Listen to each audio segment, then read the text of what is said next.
There's a bittersweetness about that day because somebody unfortunately has to end their time on this earth for you to continue yours, for me to continue mine. And that's sad for the donor and the donor's family, but it's absolutely a lifeline, and it's I don't think there could be any gift that is anywhere near that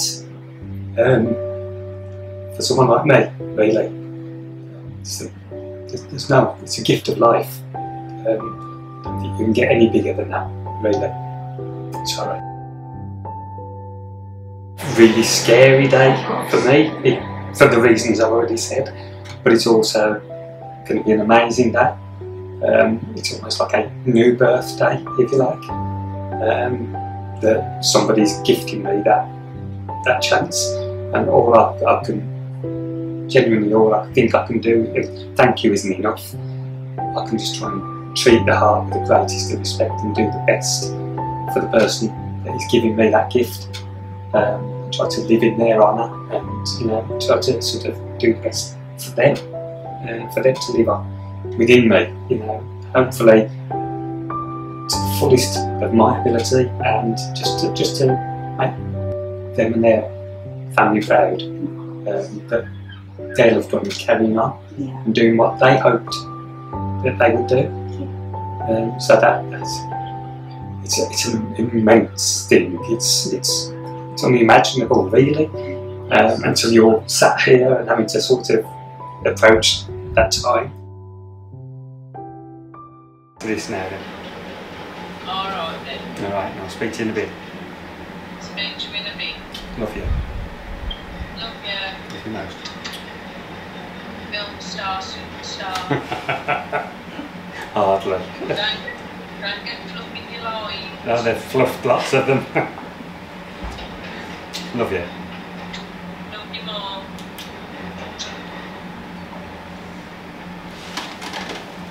There's so much that's been missed while I've been in here this time. I missed our 28th wedding anniversary. I missed my wife's birthday.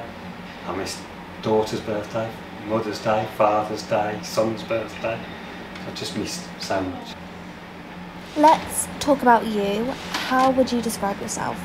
Well, no, me, I'm an average person, if you like. I'm a dad, 2 children, I have a lovely wife, lovely kids, been together over 30 years, married for over 28 now, and I like socialising, I like life, I don't mind doing a bit of karaoke, I enjoy family time. I think there's nothing better than family. I enjoy music. I still work, although I'm furloughed at the moment. I sell industrial vacuum pumps and blowers, and they're used within the hospital. They're used within spa pools, jacuzzis, things like that. But so I'm a salesman and hope to get back to that at some point. I don't know whether that's going to be the case. I'll see where this takes me. Hopefully it takes me to a continued working life, and hopefully more holidays. I enjoy our holidays. It might be difficult with insurance perhaps afterwards, but I enjoy our holidays. I would like to have more holidays, particularly with my wife, and I think if we can get through this afterwards on our 30th wedding anniversary, we're going to renew our vows. So if we can do that somewhere nice and warm, it would be great.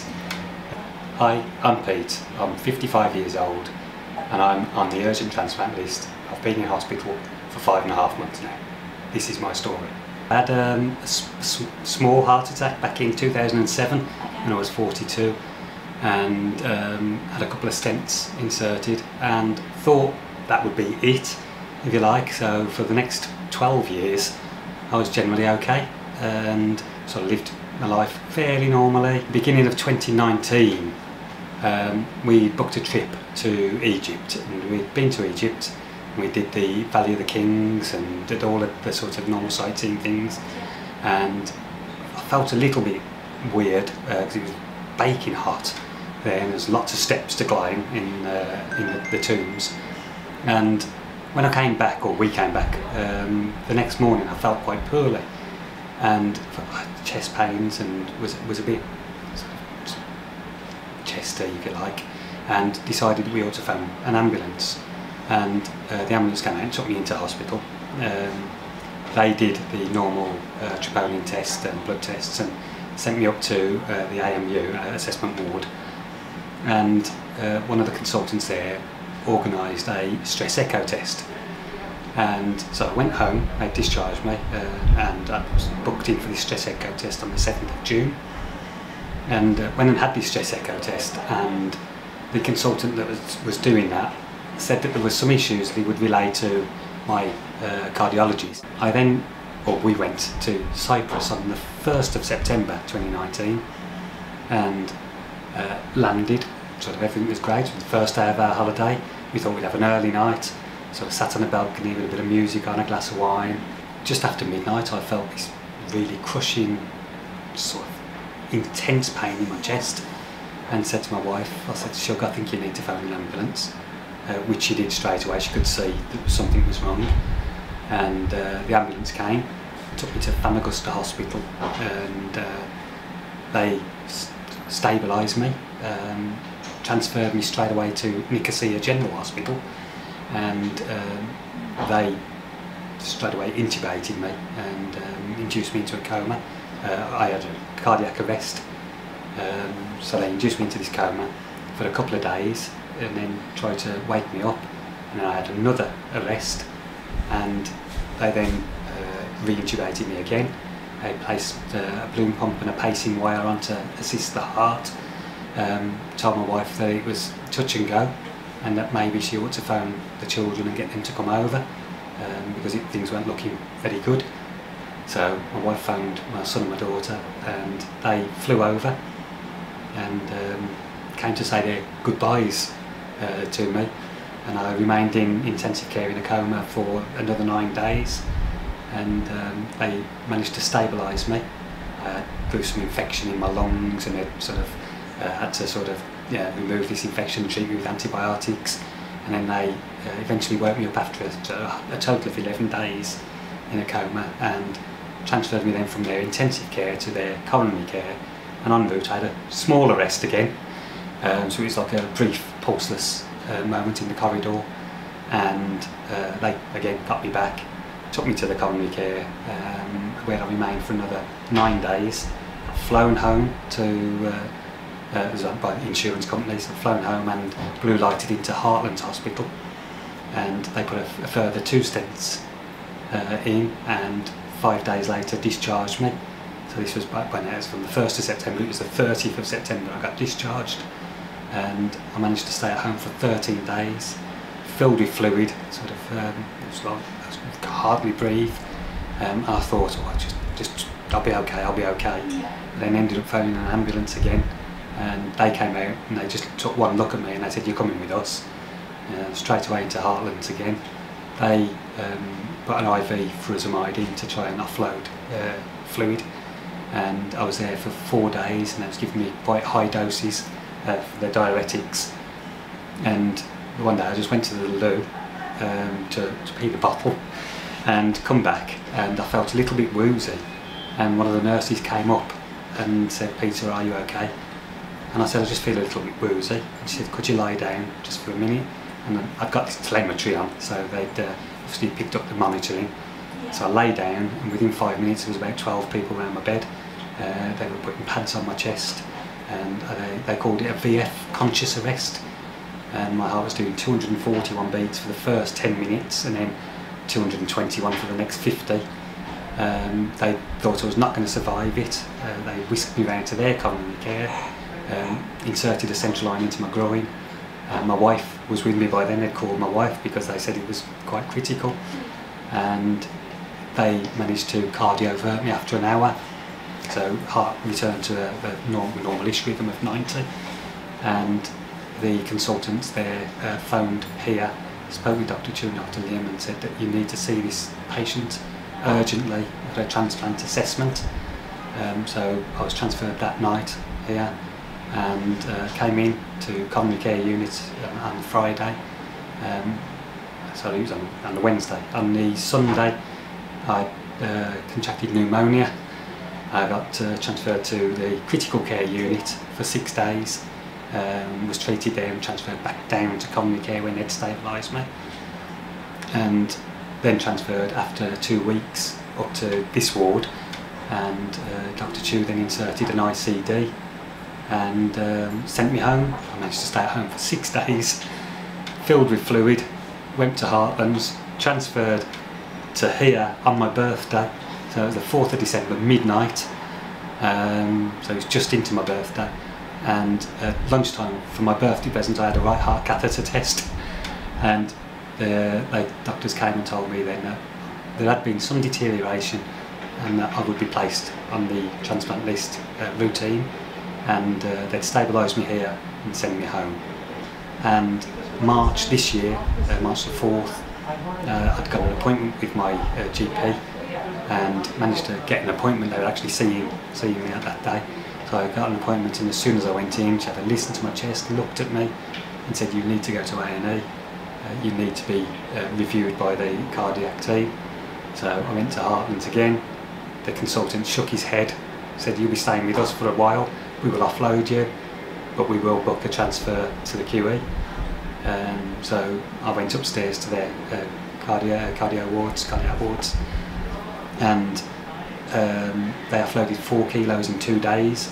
That was just excess fluid, and it took 6 days for the transfer to come here. So on the 10th of March I was transferred over here, and Dr. Andrew Morley-Smith did a right heart cath test on the 12th of March, so they took me down to coronary care, sort of booked me in there, so it took me out of exactly this room, and took me downstairs, and he came back to me later that evening, the 12th of March, and said, "We've had a discussion between the surgeons and the consultants, and you will be staying here until you get a heart.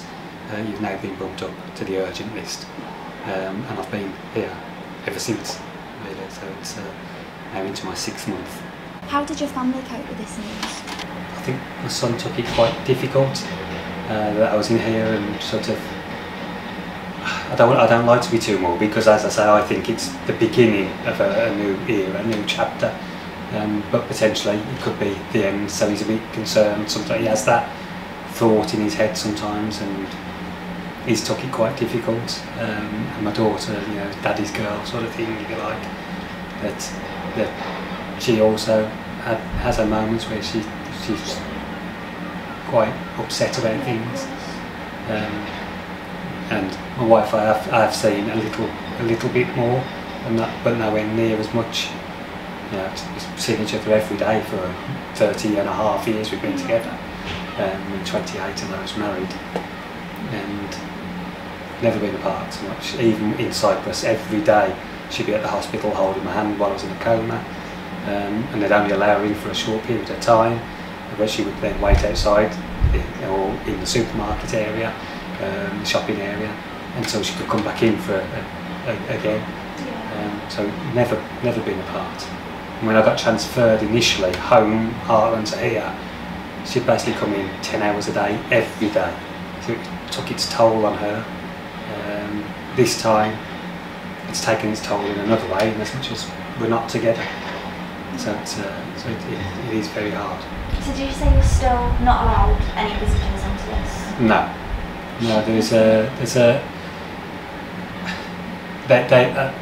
when I have an offer, my wife was allowed up for that day.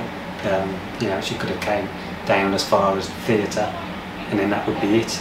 They've already said that there's no visitors allowed in critical care, so the period that I'm there, hopefully afterwards, she won't be allowed in. So obviously while I'm sedated I won't know about that, but as I come around, that's the one face I do want to see, and I won't be able to. That's quite hard to bear. I feel myself getting quite emotional just thinking about that. My wife sent me that in. That's me and the wife and the 2 kids in the middle. Yeah, she sent me that for our 28th wedding anniversary. So at least they are with me even though they're not with me.